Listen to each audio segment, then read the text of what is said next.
banyak kan yang komen kan di komen-komen, wah lu jualan Honda, wah lu jualan apa. Enggak sih, sebenarnya saya memiliki data yang cukup banyak, variasi datanya untuk mengerti problem atau penyakitnya mobil-mobil ini apa aja sih gitu loh. Kalau lu bilang gua ngejelek-jelekin satu mobil, enggak, lu nggak percaya, lu beli sendiri aja, lu buktiin gitu. Kalau Anda mau murah dan awet, Anda beli sendiri. Cari bengkel mobil yang tepat, ayo ke Dokter Mobil aja. Jujur, cepat dan juga lengkap, ayo ke Dokter Mobil aja. Kualitas yang terbaik, harga juga bersahabat. Percayalah, di Dokter Mobil pasti beres. Hai Lovers, balik lagi dengan saya Dokter Mobil. Kali ini saya ada di Dokter Mobil Cirebon. Nah, di Cirebon ini kita lagi bikin promo remap dan promo piggyback pro.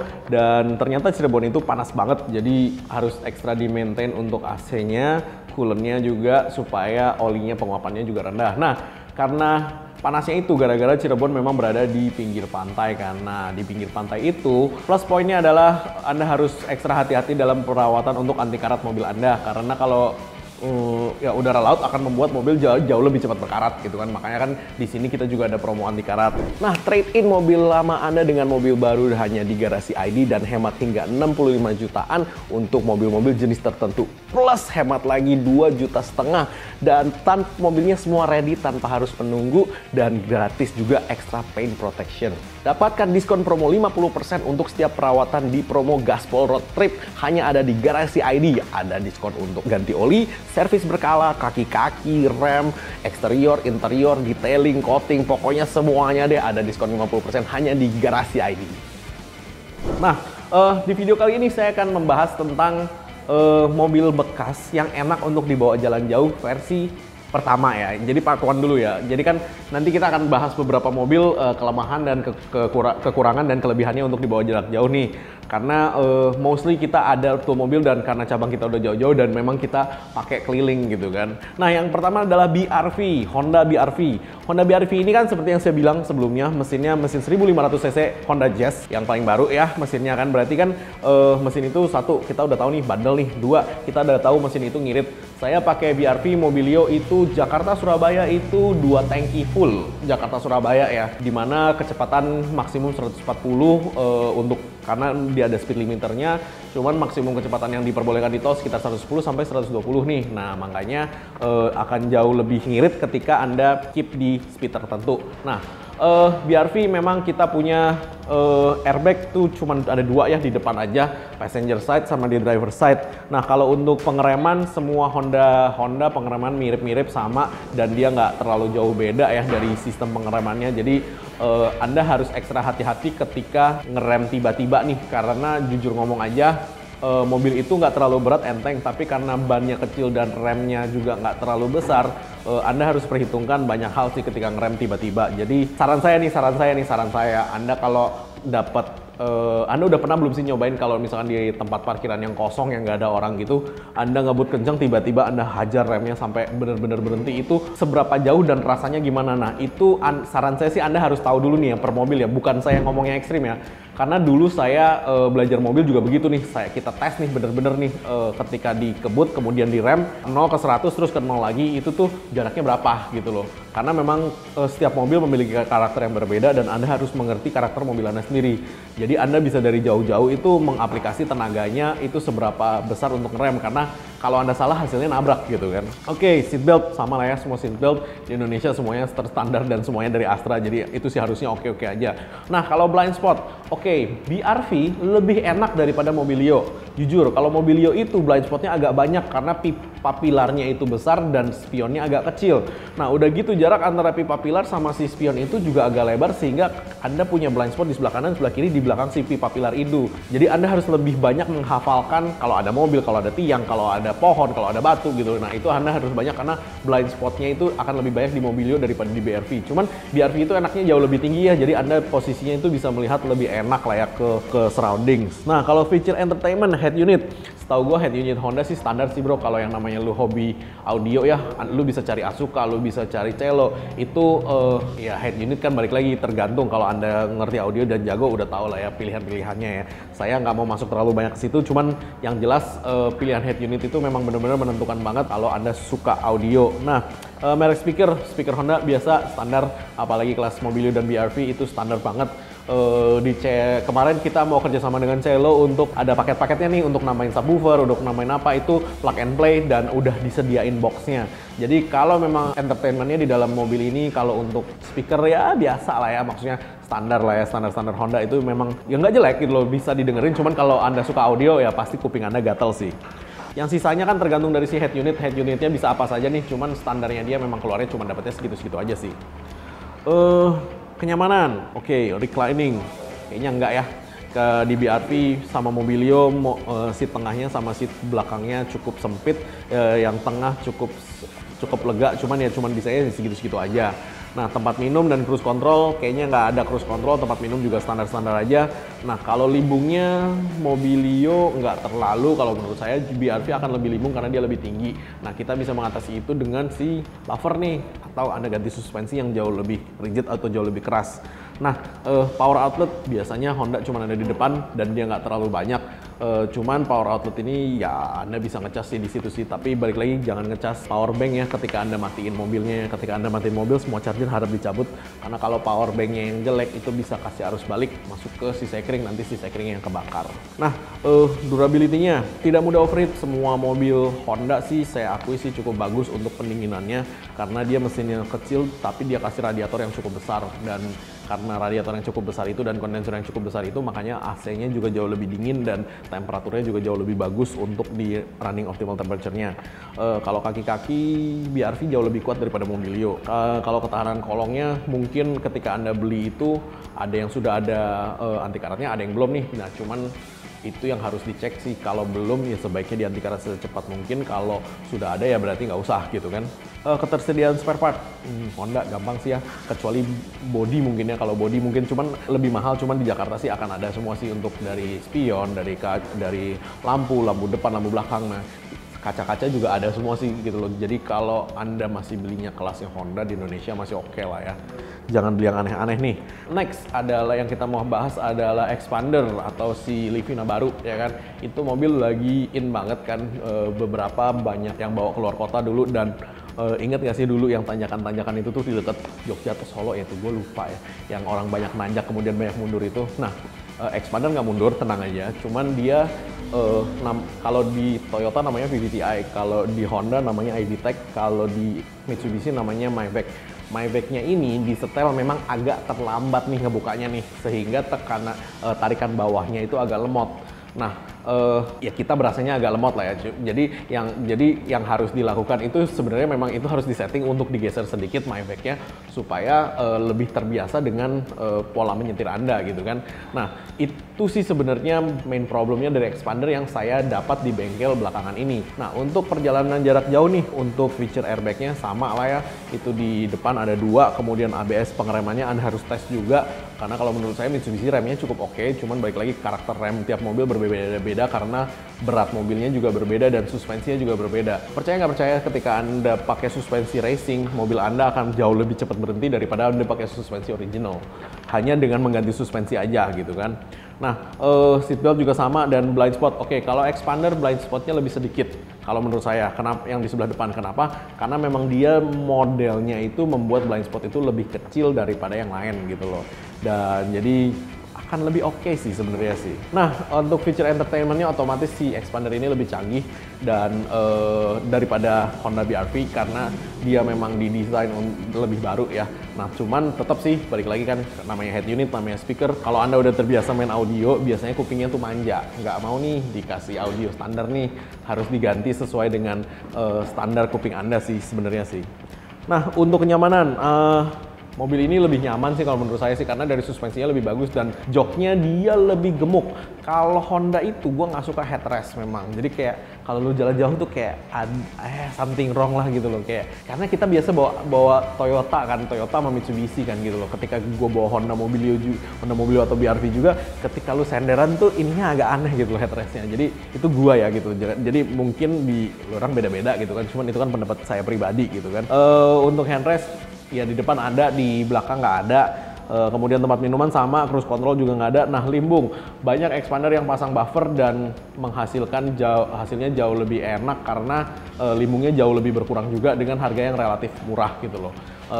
kita pasangin buffer, atau teman saya ada yang beli Bilstein sih untuk mobil ini sih, udah ada. Nah, tapi ketika beli Bilstein itu suspensinya menjadi sangat keras, tapi nyalipnya di jalan tol tuh enak banget, nggak goyang-goyang lagi gitu loh.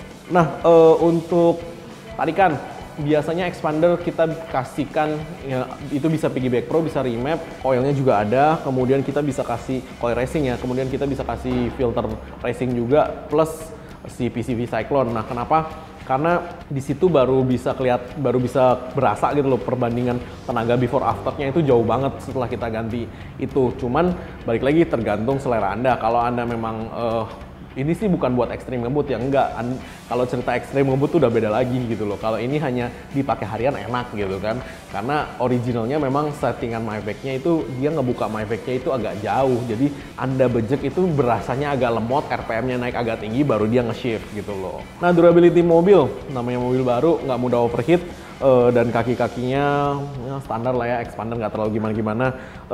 Dan beberapa sebagian besar datang dengan anti karat, dan yang belum anti karat bisa di anti karat gitu kan. Cuman kalau dibandingkan expander dengan BRV, saya milih expander kalau untuk jalan jauh karena memang lebih nyaman. Tapi kalau dari sisi tarikan, BRV lebih enak walaupun transmisinya CVT gitu kan. Nah, kalau Anda punya manual itu jauh lebih enak lagi tarikannya, karena kan ya itu balik lagi manual. Dan di BRV itu biasanya kita bisa pasangin kayak open filter kalau di manual ya kan, kit coilnya juga ada, PCV cyclone-nya juga ada. Kalau Matic kita pasangin replacement filter kan gitu. Jadi jauh lebih kencang lah ya gitu loh. Dari si expander ini ketika kita narik di top speed. Nah, tapi BRV ada limiter di top speed, ada yang bisa di remove, ada yang nggak bisa. Kalau expander limiternya agak jauh, dia di angka 180-200. Cuman ya balik lagi tarikan dasarnya sih memang lebih enak di BRV sih daripada expander. Cuman nyamannya, duduknya, bawaan mobilnya masih enakan expander gitu. Jadi kita nggak terlalu capek ya. Nah, mobil yang ketiga yang dengan kelas yang sama yang akan saya bandingkan adalah R3 baru nih. Nah, R3 baru ini balik lagi Suzuki memang membuat mobil cukup nyaman dan durability-nya cukup bagus. Untuk engine mileage mirip-mirip lah ya kelasnya lah ya, sama si BRV. Expander akan lebih boros sedikit karena bodinya jauh lebih berat. Nah, cuman feature keselamatannya sama nih, ABS, airbag, seatbeltnya juga cukup bagus. Nah, kalau si Suzuki blind spotnya jauh lebih sedikit karena pilarnya jauh lebih ramping dia daripada si expander maupun si BRV. Nah, untuk si spionnya juga, ukuran spionnya juga udah pasti kalau menurut saya sih untuk di R3 ya. Jadi kayak misalkan dia tuh pas gitu loh, kalau lu masuk mobilnya tuh kayaknya small gitu loh. Mungkin saya ya, karena kan kita ganti-ganti mobil nih sering nih, jadi kita tahu nih mobil-mobil apa nih gitu loh. Spion paling enak tetap Luxio, lebar gitu kan, APV lebar gitu kan, kita bisa kelihatan semua. Nah, tapi jadinya nggak terlalu cantik gitu. Nah, kalau si Mobilio ini kan dibikin untuk lebih cantik, makanya spionnya dikecilin. Nah, cuman alhasil kita nyetir di dalam tuh jadi kayak aneh gitu kan ketika nengok-nengoknya. Nah, untuk entertainmentnya si R3 jauh lebih ya biasa sih, maksudnya kalau namanya standar ya begitu-begitu aja sih lu dapet entertainmentnya, apalagi yang kelas mobil-mobil ini kan gitu loh. Jadi dibilang bagus banget ya enggak, dibilang jelek juga enggak, standar lah ya gitu loh, karena Anda dapatnya kelas standar, jadi speakernya biasa, kemudian si head unitnya juga biasa. Lu ganti akan jauh lebih bagus dan jauh lebih enak sih, dan nggak butuh mahal. Setahu gua dia ganti kalau sama Cielo yang plug and play-nya cuma 5 juta sama 8 juta deh paketnya deh. Itu udah termasuk pasang dan setting lagi. Di luar head unit ya, head unitnya kan Anda pilih sendiri nih, lu mau Pioneer, lu mau apa. Kalau si Cocotitus tuh yang biasa nyeting mobil tuh, dia head unitnya selalu maunya Pioneer gitu loh. Dan dia nggak mau yang lain, dan dia sih emang ekstrim sih kalau di audio sih. Jadi kita lihat punya dia, nanti kita bahas sekali kan apa aja isinya, terus mungkin kita bisa compare kan sama yang lain-lain. Nah, cuman namanya audio itu balik lagi ke kuping yang masing-masing ya. Nah, kalau kenyamanan, R3, BRV sama Expander. Expander masih paling menang. R3 memang lebih keras sedikit, lebih nyaman. Tapi di atas BRV 11-12 lah ya, mungkin lebih nyaman BRV sedikit lah. Cuman kalau R3 itu kaki-kakinya lebih badak, jadi lebih jarang rusak dan spare partnya lebih murah daripada Honda maupun Mitsubishi. Jadi kalau untuk urusan spare part, Suzuki jauh lebih murah dari si Mitsubishi atau Honda ya. Nah, kayak reclining seat, tempat minuman, cruise control gitu-gitu, itu semua sama lah yang nggak ada gitu kan. Kalau limbungnya banyak sih customer yang pasang buffer juga, karena ya balik lagi suspensi standar itu kan 50% kenyamanan, 50% fungsi gitu kan. Fungsi itu maksudnya performance gitu kan. Nah makanya itu kalau Anda suka ngebut di tol, suka nyelip-nyelip ya suspensinya dikerasin. Kalau Anda suka bawa keluarga ya suspensinya dibikin dampening efeknya lebih bagus gitu kan. Jadi kalau suspensi sih Suzuki sih agak keras tapi dia lebih awet daripada yang lain sih, dan ya, harganya juga jauh lebih murah. Nah kalau durability engine, engine-nya Suzuki bisa kita remap dari dulu, manual matic oke banget, enak, coil racingnya juga ada, filter replacementnya juga ada, kemudian kita bisa berbuat banyak sih sama R3 ini karena dia engine-nya pakai engine yang lama, jadi kita udah siapin beberapa sih untuk upgrade-annya itu. Nah spare part-nya balik lagi yang paling murah dibanding dua yang lain ya, jadi ya oke lah ya gitu loh. Jadi kalau untuk jarak jauh dari 3 itu saya tetap pilih expander. Kalau tarikan either si Honda yang manual tapi dia ada speed limiter, atau si R3 yang manual dengan tanpa speed limiter. Jadi R3 manual itu dari HV-nya sendiri nggak ada speed limiter. Saya juga bingung nih kenapa si Honda ketika ngeluarin mobil yang kelas Mobilio, Brio, sama BRV itu semuanya di cap di speed limit itu di 145, 145. Nah itu ada yang bisa di remap digeser, ada yang nggak bisa nih. Jadi makanya gue rada-rada keki gitu kan, karena Mobilio kita sendiri juga mentok di 145 gitu loh. Brio kita juga mentok di 145 dan kebetulan dua-dua mobil itu yang kita dapat sampai hari ini remapannya belum bisa geser itu speed limit. Jadi ya gue lumayan keki gitu kan. Cuman ya oke lah ya mau gimana gitu kan. Cuman all and all mobil ini tiga-tiganya punya kelebihan dan kekurangannya masing-masing.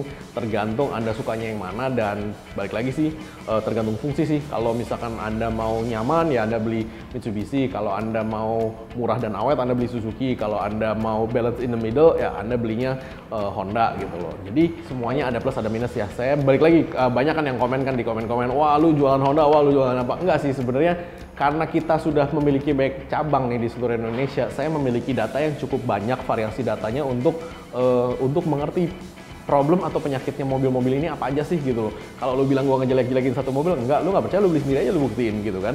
Karena semua yang kita ngomongin itu udah terjadi dan sudah datanya itu ada dari bengkel gitu loh. Makanya kita bisa ngomong gitu kan. Sebenarnya bukan kita ngomong mobilnya jelek atau enggak. Anda harus tahu antisipasi servisnya tuh apa gitu loh. Balik lagi, mobil tuh kesukaan kok. Ada yang suka VW kodok ya kan, ada yang suka i8 BMW gitu loh. Ya no problem juga gitu kan. Teman kan maksudnya kalau VW kodok lu harus tahu nih itu mesinnya mesin lama ya kan, nggak ada radiator, berarti kan lu nggak boleh macet-macet kan begitu. Kalau misalkan i8 kan juga sama nih, itu juga butuh bensin yang super ekspensif gitu kan. Jadi ya 11-12 gitu loh, maksudnya nggak ada masalah lu suka mobil apa, bukan yang ngejelek-jelekin, Anda harus tahu antisipasinya aja. Oke, mungkin sekian dulu penjelasan dari saya Lulung Dokter Mobil. Thanks. Jadi ketika Anda bingung nih mau beli mobil-mobil bekas, beberapa channel-channel untuk pembelian mobil-mobil bekas yang recommended bagi saya adalah salah satunya adalah Garasi ID. Karena kenapa? Karena Garasi ID ini dibikin oleh orang-orang yang mengerti mobil, bukan cuman broker atau cuman jual beli doang gitu loh. Mereka bekerja sama dengan beberapa entitas lain untuk memastikan bahwa mobil yang dijual itu kualitas sama harga oke dan tidak berbohong. Intinya kan gitu kan. Sebenarnya kalau mobil nih misalnya nih abis kena banjir, ya nggak apa-apa juga ketika lu kasih tahu kan gitu loh. Atau mobil ini bekas tabrakan, ya nggak ada masalah juga, yang penting kan dikasih tahu ke yang calon yang pembelinya. Atau kalau nggak ketabrak atau nggak apa, kan berarti yang ngasih taunya kan ada kredibilitas untuk ngasih tahu, bukan hanya sekedar ngomong nih kayak ya biasa lah ya namanya orang jualan kan gitu kan, ngemengnya nomor satu gitu kan. Cuman Garasi ID termasuk salah satu yang representable lah ya gitu. Jadi kita sangat rekomen kalau lu mau beli mobil bekas itu di Garasi ID. Jangan lupa subscribe, like, dan komen di YouTube kami. Thanks.